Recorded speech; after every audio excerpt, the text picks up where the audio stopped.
Bonjour à tous. Nous allons continuer aujourd'hui le cours sur les connecteurs logiques. Dans la première partie du cours, vous vous êtes familiarisé avec les connecteurs. On vous a présenté un cocktail d'articulateurs de nature et de fonctions différentes.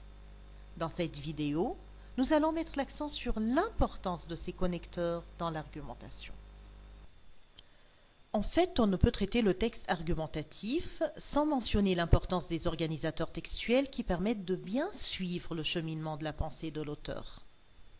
Ces organisateurs expriment les principales relations logiques établies entre les idées.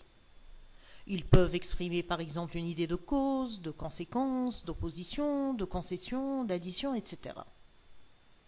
Ils structurent également l'argumentation et expriment des nuances argumentatives.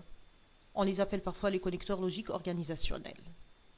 Ils permettent d'introduire ou d'ajouter un argument, d'introduire un exemple, de conclure. Nous allons maintenant dégager les connecteurs logiques figurant dans le texte qui s'affiche sur votre écran afin de comprendre le mouvement de pensée de l'énonciateur.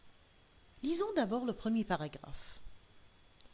Avoir dans les machines créé des créateurs, de puissants ouvriers qui poursuivent invariablement l'œuvre qui leur fut imposée une fois, certes, c'est une grande tentation d'orgueil.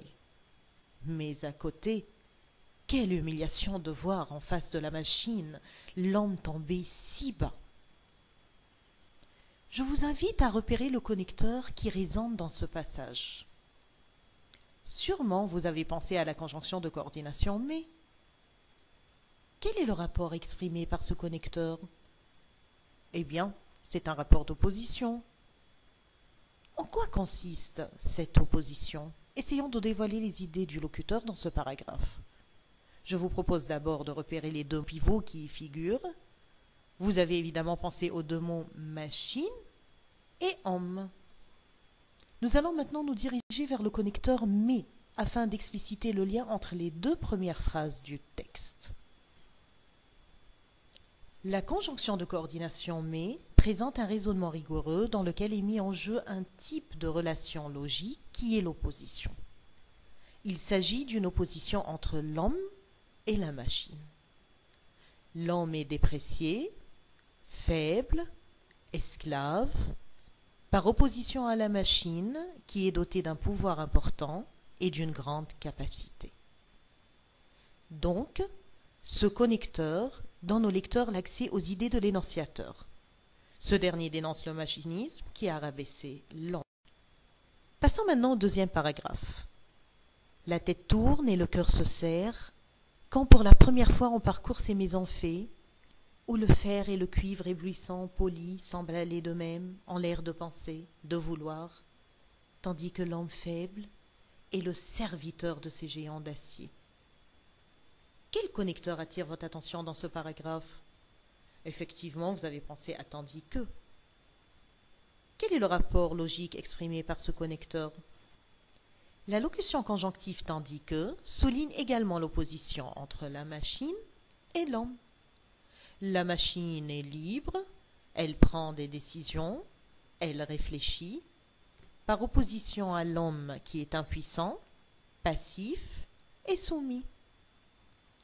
Alors, les deux connecteurs que nous venons d'identifier permettent de marquer un rapport de sens entre les phrases ou propositions et décèlent le raisonnement de l'auteur.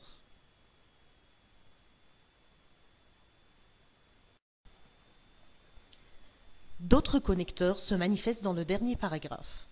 Nous allons les repérer et préciser leur rôle. Mais avant, nous allons dégager la thèse de l'auteur. La machine froide et impassible anéantit l'homme. La thèse est énoncée dans la première phrase de ce paragraphe. Pour appuyer sa thèse, combien d'arguments l'auteur donne-t-il? Il en donne 3. Quels sont les connecteurs qui introduisent et organisent ces arguments?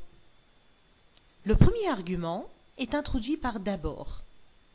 D'abord, l'ouvrier ne peut se détourner, il doit suivre la machine dans tous ses mouvements. Le second, par ensuite. Ensuite, il sombre dans l'ennui. Le troisième, par enfin. Enfin, son cœur bat trop lentement et son action est comme suspendue. Les connecteurs que nous venons d'engager permettent d'introduire et de classer les arguments du moins fort au plus fort. Donc, dans cet extrait, les articulateurs voltigent de paragraphe en paragraphe afin de construire le raisonnement de l'auteur et de classer ses arguments. Mais attention, il ne faut pas confondre entre connecteur temporel et connecteur logique. Certains connecteurs temporels, comme d'abord, premièrement, ensuite, enfin, peuvent parfois être utilisés comme connecteurs logiques. Pour distinguer entre eux, il faut déterminer la nature de la relation exprimée. S'il s'agit d'indiquer des événements inscrits dans le temps, ce sont des connecteurs temporels. Si les indicateurs permettent de relier les idées entre elles, il s'agit de connecteurs logiques. Donc, chers élèves, suivez le chemin tracé par ces mots magiques pour dévoiler l'énigme d'un texte. N'oubliez pas de les utiliser à bon escient dans vos productions d'écrit, pour rédiger un texte élégant et fluide.